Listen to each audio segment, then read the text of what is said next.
Well, welcome to American Artisans, here with Tom Rochioli, and I want to get a little insight in what's happening.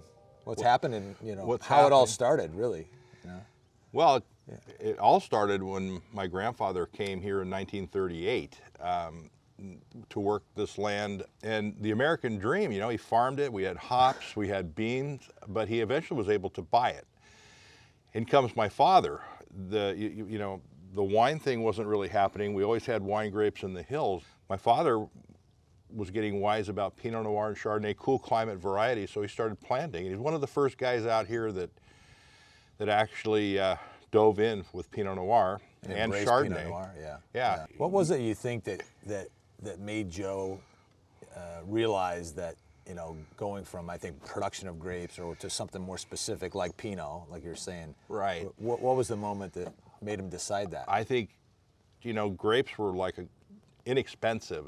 Nobody wanted to pay for them, so you always wanted huge crops. He sold it by the ton, right? Sold it by the ton, and there was always fighting for price per ton, and he also was interested in quality, and I think he had a little knack for fine wine, and Pinot Noir interested him, and he wanted to do quality, and he'll tell you, I mean, they didn't want to pay for these high-end grapes, but he stuck with it. And eventually he started selling these grapes to wineries that used the name, and it was recognized as really a good vineyard. The right place at the right time, the right variety in the right place. It worked well for us, and you got to give him all the credit for taking the chance.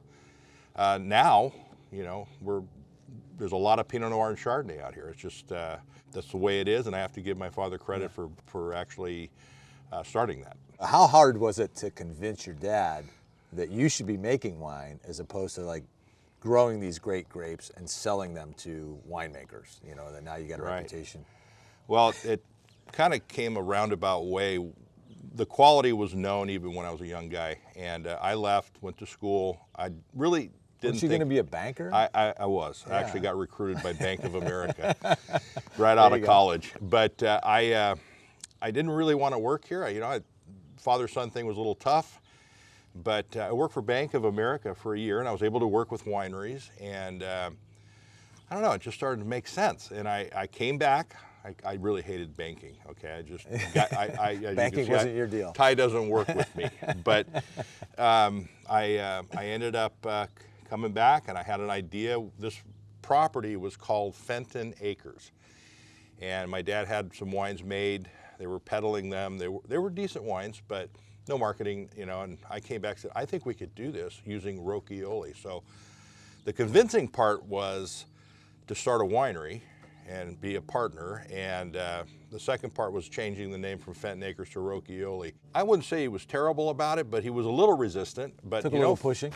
Well, coaxing. I think it made sense to him. It took him time. And the Rochioli part said, hey, that's who we are. Our first labeled wine with Rochioli was an 82 Pinot that we were having made at a neighboring winery.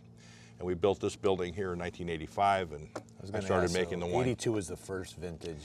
It said J. Rochioli. J. Rochioli on the label. Well, I remember when I opened Aureole in New York, which was 1988, I knew about Rochioli from those wines making it all the way to New York. Small production and, very little of it, which is what made it special for us too, like to be able to envision, all these small produced wines from California and specifically Russian River Valley. And when we ended up coming out here, I knew the Rochioli label and the Rochioli name, so it was fascinating for me to come and see. Okay, here's where here's where it grows, and here's where it is. Right? Yeah, I remember you coming. I don't remember who you were with, but I remember going in the winery and meeting Charlie Palmer. And it was like, but you're such a nice guy. I mean, I think we hit it off right off the bat. Obviously, Rochioli, and you're known for Pinot, probably most prominently, right? But you're producing Chardonnay and Sauvignon Blanc almost in the same, as much of that combined as Pinot, right? Is that where we're at this point? And white is 50%, red is 50%. Yeah. So this is Little Hill. So this is a Little Chardonnay, Hill. Little Hill. There's very little of this, right? I do about 7 barrels of this. 7 barrels. Up to 10. I only bottle about 7 though, because I select the wine for this program. But The Little Hill is the oldest Chardonnay vineyard we have. It was one of the first Chardonnay vineyards that my father planted in 1972. The Little Hill is actually, the soils are very stony and kind of lean, so you get a mineral quality to this wine.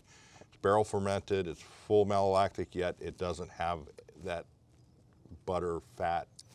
It's not classic old California, it's actually more European in style by design. I learned winemaking by doing. I really didn't go to school for it. Of course, I studied like crazy, but I don't have a formal education. But I was very much influenced by Burgundy.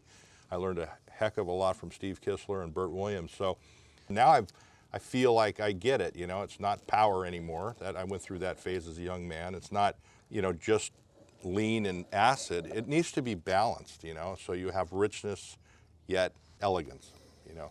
And It's finesse. finesse. It's got a lot of finesse, this wine, These yeah. things age. I mean, you're talking a 10-year-old Chardonnay is, don't be afraid. Yeah. West Block is probably the most famous or Yeah, sought that after, is the you know, most. That's I the mean, one it's all that sought after. all the 'cause wineries that use these grapes, you know, hit fame. This is the 2018 West.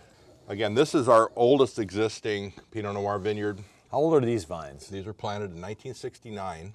Yeah. I've since then reselected this clone, and now it's sort of proprietary because I've been selecting it for cluster structure and leaf structure and vine habits, and I've been propagating it in all different soils, and it's really a kind of our clone now. We kind of call it the Rochioli clone. So. And Tom, I've heard this from you a number of times, but you know our viewers, our audience needs to hear it too. But you're always saying that, you know, the quality starts in the vineyard, and I love how you say, what is it? If you grow great grapes and you get in there, if you don't screw it up.